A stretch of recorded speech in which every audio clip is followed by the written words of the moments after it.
ভিক্ষুক রাস্তা দিয়া যায় আর জমিদারের পুত্র বধূও যায়।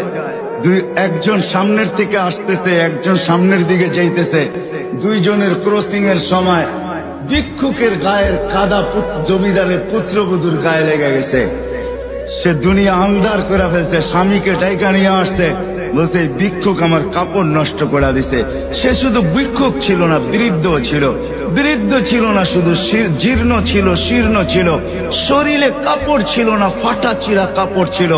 পায়ে জুতা ছিল না, পেটে ভাত ছিল না। জমিদারের পুত্র সইতে পারে নাই, যৌবনী শক্তি সয় তো সয় কি কইরা। তার স্ত্রীর গায়ে ভিক্ষুকের কাদা, বস সমগ্র শক্তিকে হাতে জমা করা, একত্র করা বৃদ্ধের গালে বসায়। বৃদ্ধ কিচ্ছু বলে নাই, শুধু উপরের দিকে তাকায় দুই তিনটা শব্দ উচ্চারণ করছেন। শব্দগুলা হলো ইয়া মাল্লা তারা হলো ওয়ুন, ও আল্লাহ তোকে চোখে দেখা যায় না। ও তারা কুল্লা শাই, তুই সব দেখিস। ফারা তারা মা বি, তুই কি দেখিস না আমার সাথে কি ঘটতেছে, এটা কি দেখিস না? বলতে দেরি যুবক, মরতে দেরি হয় নাই। জমিদার চলে আসছে, প্রতিশোধ নিবে।